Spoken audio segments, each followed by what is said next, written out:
So there you have a very simple form. It's not complex in any shape or form.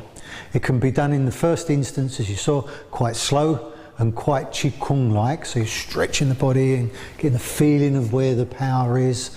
And the second time, delivering the power, giving a good Kiai, allowing everything to focus at the point of impact. And when we hit something, we always aim for the middle of it.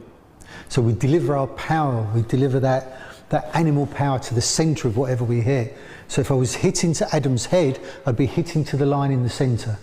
If I was hitting to his arm, I'd be hitting to the line in the centre. There are exceptions when we deliver it to the surface or we hit, push and go through.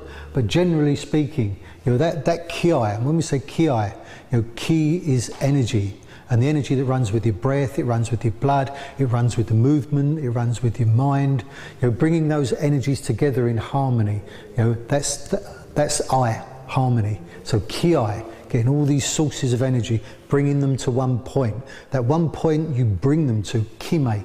Kime means stop point. So you stop the energy or you stop the strike in the centre of the object that you hit. So when he delivered it with the Kiai was not necessarily the noise he was making, but what he was doing with his body, he delivered the power into the centre.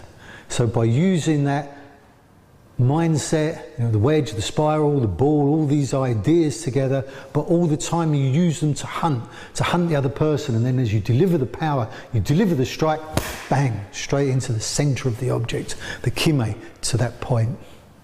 So practicing form. Form you can change all the time. Form is something, it's a vehicle for training. It's a vehicle for remembering things. It's like getting string and wrapping it all up and tying it in a big knot. All these ideas, all these principles, all these thoughts, all these techniques are all in there. So when you talk about bunkai means to break down and explore. Oyo is the practical application that you would turn it to. So when I was using it and hitting him and taking him down, that was the oyo, that was the application. The bunkai is into these principles and ideas.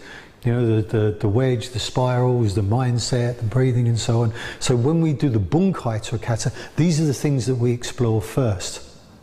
And there's a trinity to kata, 3 parts. There is medical, that's your health. Very, very important part. So your posture, your breathing, your mind, your emotions, these are the things that you want in balance. This is primarily why we train in martial arts. Self-defense starts with defending your own sanity and your own health first, and then against anything that might come to you from outside. The second is skill. So you can see how we use these 8 ideas, these 8 principles as doorways into those skills. So when you do bunkai to any kata, whatever you do, you're exploring those skills secondarily, because the techniques will come out of those. If you just went and you thought that bunkai was just practical application or technique of kata, you've missed the most important parts.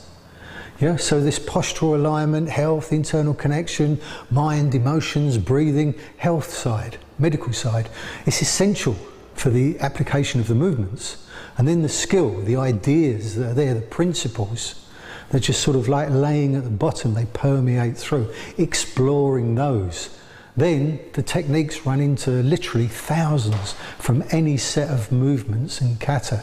So by the time you take it into oyo, by the time you take it into practical application, then it has value. Here we have a kata or a form that we teach to 9th cues. And we're exploring getting in close, getting dirty, being able to use the mind, grappling, pulling. It's untidy, but they get used to it because that's what fighting's really like. They have a form. It's a very simple one. They remember. And it's a method of saying, yes, I have to remember this, I have to remember this, I have to remember this. So it's all condensed. We use these trigger words to remember lots of things. In the same way, when we do kata, each move in a kata is really a trigger. It's a trigger response. So a whole screen of information in our head comes up. We don't have to think of it directly, but it's there. And this is a trigger, so as we do it, it triggers all these things in our mind. So when we're training in one move in a kata, we could be training in all these principles, all these ideas and so on. That's what makes your training more valuable. It's getting the most from it. rather than just walking up and down and doing movement, rather doing something because it looks good from the outside, rather than just doing it because we was told to do it for our grading. You know, you're starting to train and work in our way. You know, Shikon means warrior spirit or warrior's heart. It's something that is like an iceberg. You know, only a little bit shows on the surface. You might watch someone do that form and go, so what? But then it wasn't made for show. It was made as a training vehicle.